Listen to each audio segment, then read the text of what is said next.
In the opening scene, a man named Terenzio rushes into a Brazilian airport. He is visibly panicking and is in a hurry. Most people would think he is missing a flight, but the truth cannot be further from that. He asks the help desk for any ticket to the west, but finds out the nearest one is 2 hours later. Still, he buys the ticket just for the sake of crossing the terminal. At the same airport, a famous influencer, Ines, is video chatting with a friend in New York when suddenly she chokes and falls unconscious. Ines is worried, especially since she cannot do anything to help her. Outside, people who are watching the TV see that the TV reporters and live show hosts have passed out in front of the camera. Not just that, but an entire street of people are lying unconscious on the ground. The viewers think it must be some kind of joke, except for Terenzio, who knows what is going on. He says it is time for him to act and rushes to the terminal. When a guard is distracted, Terenzio snatches his gun and asks everyone to get out of his way. He rushes to a flight that is about to take off to Moscow in a few minutes. Only some passengers have boarded the flight when he gets inside and holds everyone at gunpoint. The pilot is missing, and the co-pilot, Matthew, doesn't want to help the terrorist. As they fight for the gun, a bullet hits Matthew's palm and injures him.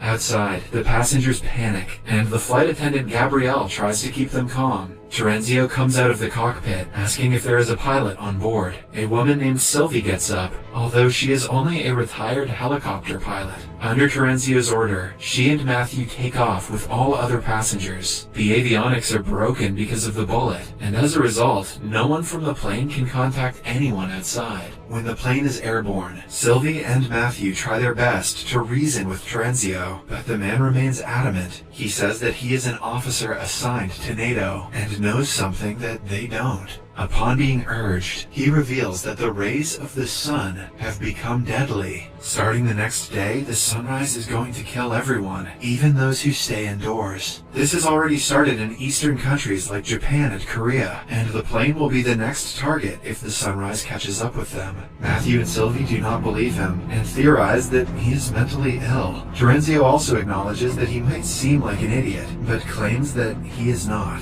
Matthew's hand is bleeding profoundly, which might cause a problem in the long run. One of the passengers, named Laura, is a home health nurse for an old man with dementia. She is the only medical professional on board, so she takes the responsibility to help the pilot. They have no sewing kit to close the wounds, so they use a hot knife. Matthew screams in pain, and the passengers panic even more. Matthew knows that if they start to protest, everyone's life will be in danger. Hence, he tells them that they will land at a different location, as per Terenzio's wish, before continuing their way to the original destination. Matthew hopes that the fighter jets are coming to rescue them, since they were taken at gunpoint. But for some reason, Sylvie feels like they are on their own. A passenger named Ayaz has heard them talk about the sun and is suspicious that the pilot is lying to them. Suddenly, an Arab passenger starts coughing and falls unconscious. Ayaz pretends to be helping him and then snatches Terenzio's gun in the process. Terenzio is locked inside the toilet at Ayaz's order, and Matthew is asked to tell the truth.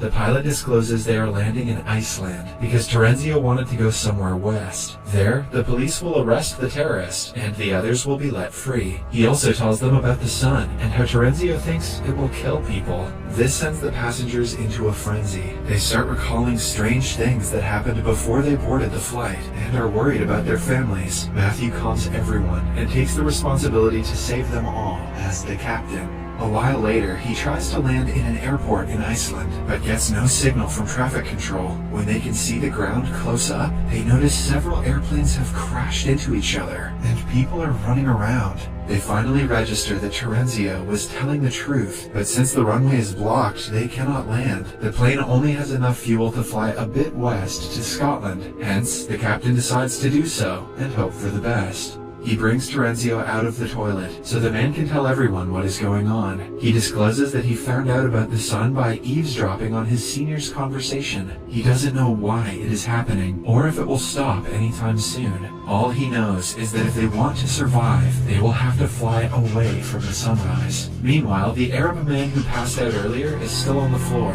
He has a hard time breathing and is about to go into cardiac arrest. With his last breaths, he says that he swallowed diamonds. The nurse Laura tries her best to pull the diamonds from his ass. I mean to save him, but her attempts go in vain.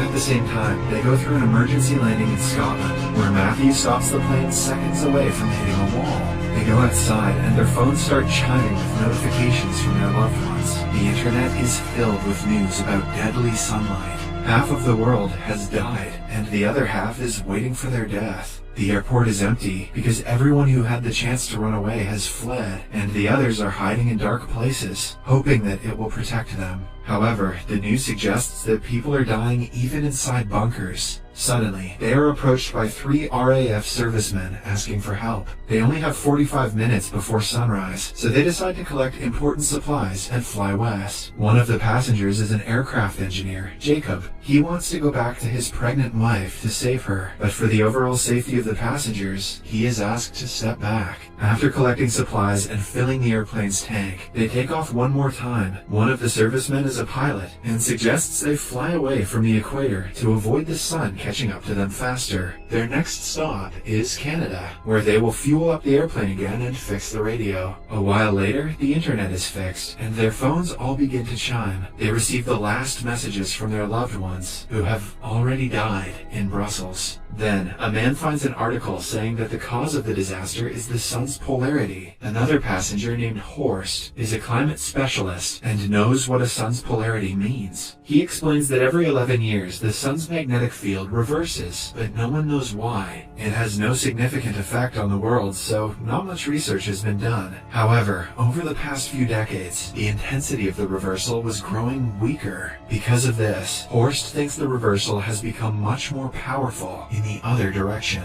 If what he is saying is true, the Earth is being blasted with gamma rays everywhere the sun falls, which is why people are dying instantly. They have no way to prove the theory because the scientists who published the article are also probably all dead. Right then, Ayaz finds out a news report saying that the RAF servicemen they picked up are actually terrorists from Afghanistan. They were arrested and were being brought back to their country at the airport. Outside, one of them gets into an argument and pushes the old man who has dementia. It causes his death and gains the terrorist the passenger's disapproval.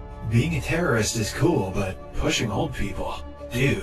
Sylvie tells Matthew about the news report, and the two decide to abandon the terrorists when they land in Canada. A few minutes later, they land, and have 2 hours before sunrise. Several victims of the sunlight lie around in the city. The terrorists are asked to look for repair radio parts in the nearest shop. They agree, but insist on taking Gabrielle and Jacob with them. The problem is that Jacob knows about the plan, but not Gabrielle. Hence, when they are in the shop and Jacob locks the terrorists in a room, Gabrielle refuses to come with him. Jacob doesn't waste any time trying to convince her. In the end, he makes it to the airport while being followed by the terrorists, but Gabrielle is left back in the city. The airplane takes off without her. The terrorists follow it and are able to hit a window with a bullet. Fortunately for the passengers, it only creates a crack, so if they maintain a level altitude, it will not break. A terminally ill kid named Dominic is also on the flight. Ayaz tries to chat with him, but his overprotective mother Zara asks the man to go away. Suddenly, they get a radio signal from someone in Hawaii. The conversation is cut short, but they assume that some survivors are staying in an underwater bunker, which is why they are alive. Matthew wants to leave for Hawaii as soon as possible, but Sylvie thinks going there because of an unclear message would be stupid.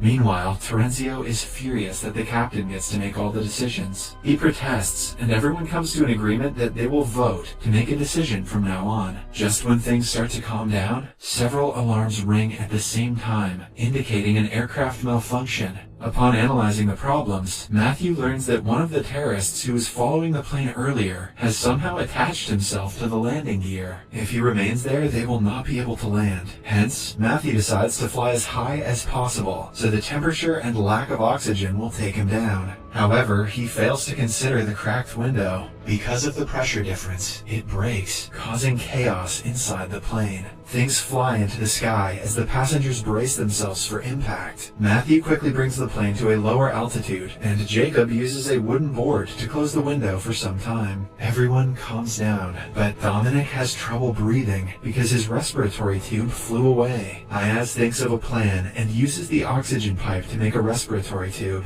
Zara is thankful resentful and ashamed that she was mean to Ayaz earlier. The captain tells everyone that Hawaii is no longer an option because they will never reach there on time at this altitude. The most feasible option would be to land in Attu, an Alaskan island. Moreover, the turbulence wasn't able to get rid of the hanging terrorist. This guy would be Superman if he wasn't, a terrorist. Ayaz, Jacob, and Terenzio go to the undercarriage and make a hole on the plane's floor to get a view of him. Terenzio uses his gun to point into the dark, but the criminal pulls it and almost kills him. Luckily, Ayaz comes to his rescue and shoots the terrorist dead. He becomes their hero for a few minutes before the passengers find out that he was the reason the Arab passenger died. They bury his body back in Canada, where a guy saw Ayaz cut his stomach open. Ayaz confesses he is a con artist who was smuggling diamonds from Brussels to Moscow. The diamonds were inside the Arab man's body with his consent, but he died because he didn't follow the panicking instructions. On hearing the confession, some passengers protest that Ayaz should be abandoned like the terrorists, but the overall vote falls in Ayaz's favor. As a result, he is handcuffed in the avionics bay. In the following scene, they land in Alaska and refill the tank again before taking off. Once airborne, the climatologist Horst discovers something strange. The fruits they picked up in Canada taste like they have no flavor. He thinks it is because the gamma rays are so intense that they are remodeling the atomic structure of the food. The most concerning part is that it decreases the nutritional value of the food. If this goes on, they will starve to death in a few weeks. The science in this movie is out of control bullshit.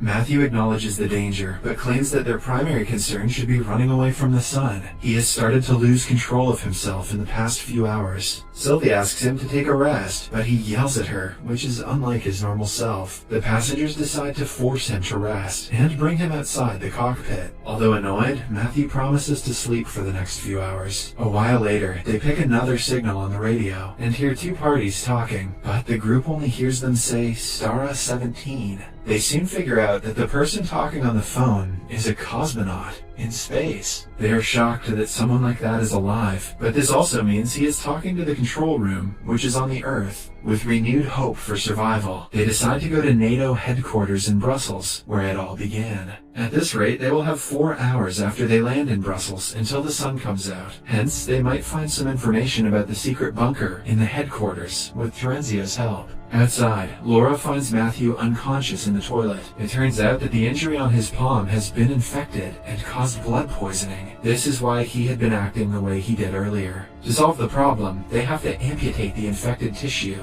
Laura says she can do the operation in Brussels if they manage to reach a hospital. However, without Matthew, Sylvie cannot land the plane on her own. The passengers beg her since she is the closest thing to a pilot they have, but she knows that she can only land a helicopter. Horst makes her understand that if she doesn't take initiative, everyone is going to die. Following that, Sylvie is made to watch a few videos on how to land a plane. However, when she has to actually do the work, she panics. An aggressive turbulence hits, and everyone braces themselves for the worst. In the end, they go through a shaky landing. But other than that, both the plane and the passengers are safe. Everyone claps for Sylvie and enjoys the moment of achievement amidst the disaster. Not wasting much time, they divide into 3 groups to do different tasks. 2 men stay at the airport to refill the fuel. Zara, Laura, and her group bring Matthew to the nearest hospital, while Terenzio, Ayaz, and a man named Rick go to the NATO headquarters. At the hospital, they find numerous dead bodies blocking hallways. By the looks of it, people were informed about the deaths before sunrise and were trying to save their lives. Laura orders everyone to ignore the chaos and focus on saving Matthew. At the same time, Zara fills her bags with medicine for her son and for the others. Meanwhile, at NATO headquarters, Terenzio shows them the conference room where he first heard about the disaster. They cannot go through all the papers with the time they have left, so Rick decides to see if the surveillance footage has something.